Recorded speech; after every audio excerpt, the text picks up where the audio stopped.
नमस्कार साथियों। आप लोग अपनी स्क्रीन के सामने एक शख्स को देख रहे होंगे।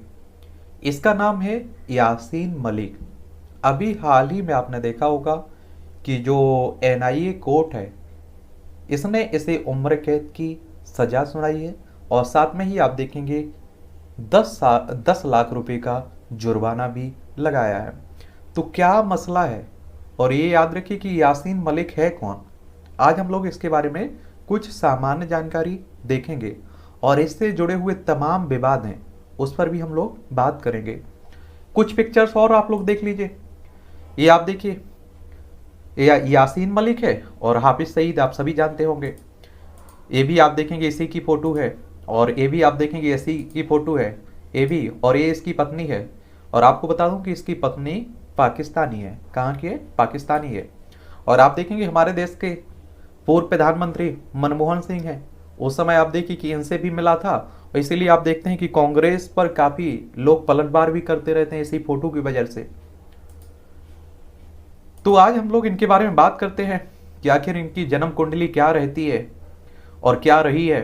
तो देखिए, एक बार आप लोग अपना प्यारा भारत देख लीजिए। ये है हमारा प्यारा भारत। और आपको बता दूं, देखिए जम्मू कश्मीर को लेकर हमेशा विवाद बना रहा है। आप देखें कि अगर अभी बात करें तो वैसे आप सभी जानते हैं कि अब यहाँ से जो 370 थी, 35 से थे, उसे हटा दिया गया है। और इसी को लेकर आपने देखा होगा पाकिस्तान बौखलाया हुआ है। क्या? पाकिस्तान बौखलाया हुआ है।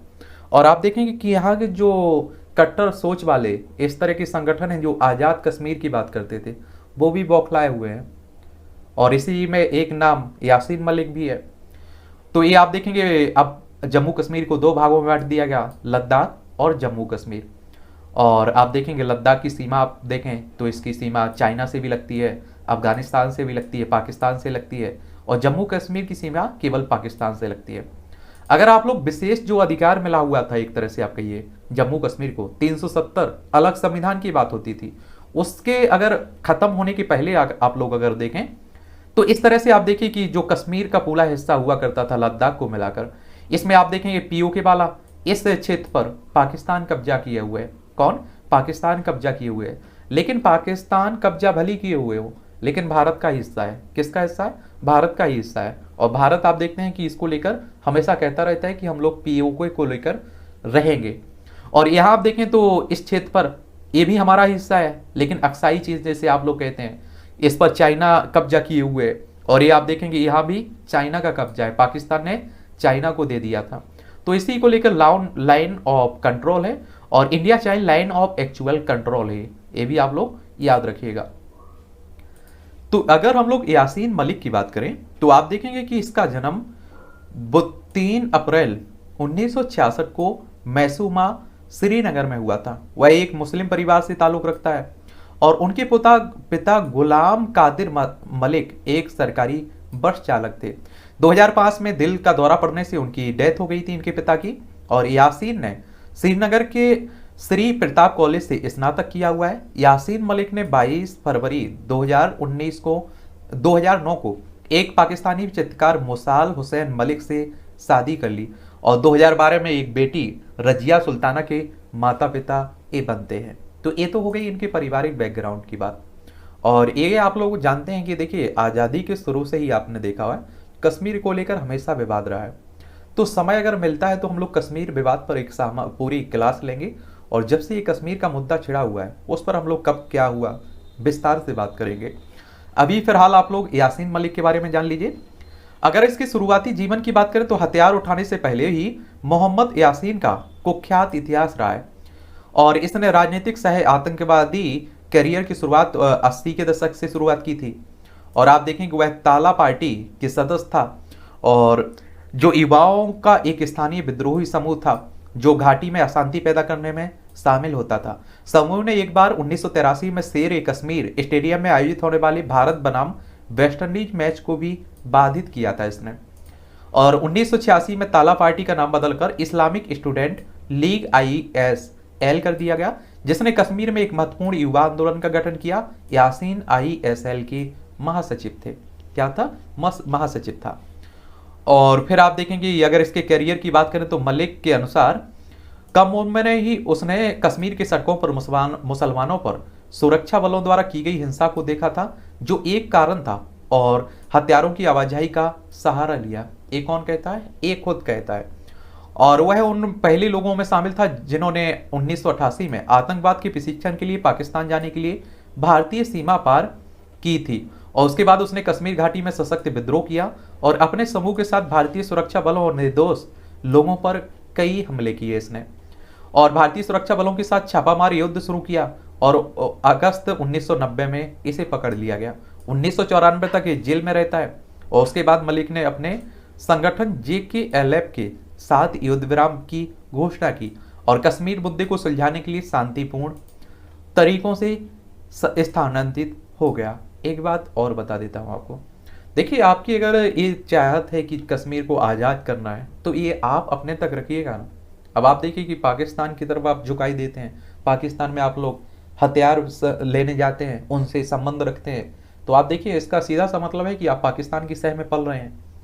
और इसने 1994 में हिंसा छोड़ दी और कश्मीर संघर्ष पर समझौता करने के लिए शांतिपूर्ण तरीके अपनाए, और कई बार गिरफ्तार भी किया गया। और आप देखेंगे इसने जीवन में कई साल जेल भी बिताए। यासीन वहाँ फिलहाल तिहाड़ जेल में ही बंद था। और मलिक ने टीम सेबेस्टियन के साथ BBC के हार्ड टॉक पर दिए एक इंटरव्यू में अपना गुनाह कबूल भी किया। उसने कश्मीर में कई सशक्त और निरस्त्रीय लोगों की हत्या करना स्वीकार किया, जिसमें जस्टिस गंजू की हत्या 1990 में JKLF आतंकवादियों द्वारा किए गए एक घातक हमले में 4 IAF कर्मियों की हत्या शामिल थी।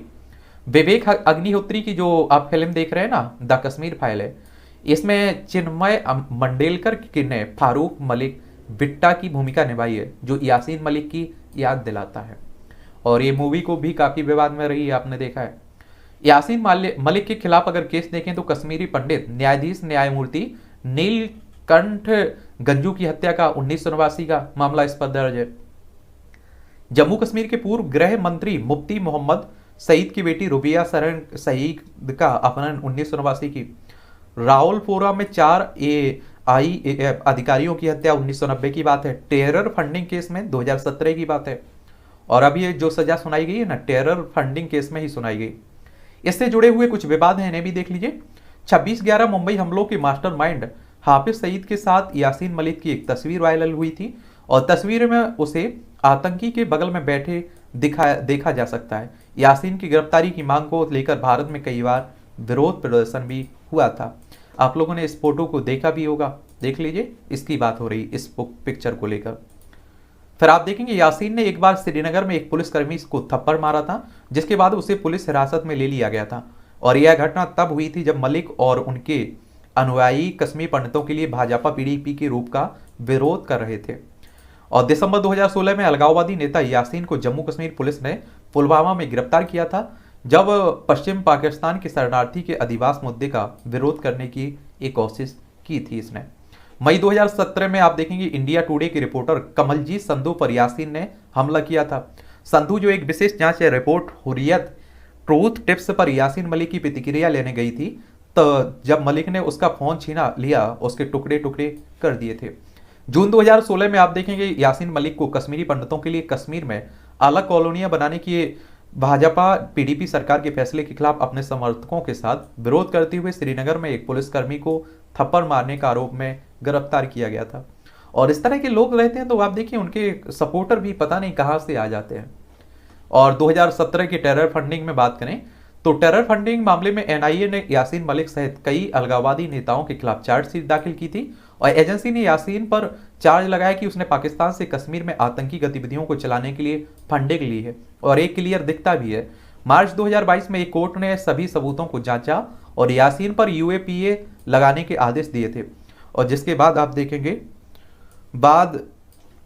फिर आप देखेंगे कि जिसमें क्रिमिनल कॉन्स्पिरेसी, सरकार के खिलाफ जंग, टेररिस्ट एक्ट और टेररिस्ट एक्ट के लिए फंडिंग जुटाना और टेररिस्ट संस्था का मेंबर होने जैसे चर्चित जुड़े केस थे। उम्र कैद की सजा सुनाई गई और दिल्ली की NIA ने उस पर 10 लाख का जुर्माना भी लगाया है। तो यह कहानी है किसकी? यासीन मलिक की।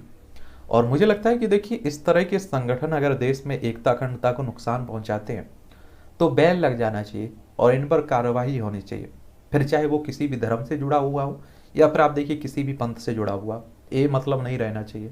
आप सभी जानते हैं जम्मू कश्मीर जब भारत का हो चुका है, और मुझे लगता है कि ये पाकिस्तान कहने के लिए भली कहता हो, लेकिन ये हकीकत है कि अब कुछ नहीं बदलने वाला है।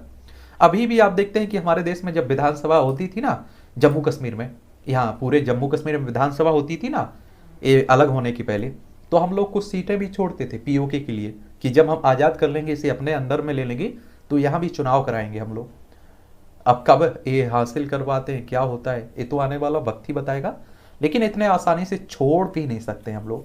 और आप देखिए कि पाकिस्तान तो ये कहता रहता है कि ये छोड़िए, पीओके वाला हिस्सा छोड़ दीजिए, वो तो कहता है कि जम्मू कश्मीर भी हमारा है, और यहाँ चीन कहता रहता है कि ये लद्दाख हमारा है। अब आप देखिए हम लोग इतना मतलब अगर छोड़ने पर आ गए तो आप देखिए पूरा जम्मू कश्मीर दे दें क्या, ये हाल है। लेकिन समय समय की बात है, अब देखिए कब होता है क्या होता है, ये तो आने वाला वक्त बताएगा।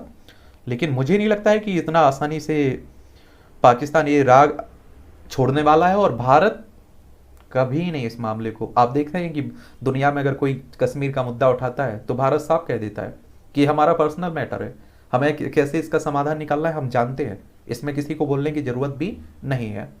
बहरहाल किसी और के बारे में बात करनी हो, अगर जानने की दिलचस्पी है तो आप उसका नाम बताइएगा, उस पर भी हम लोग बात करते रहेंगे।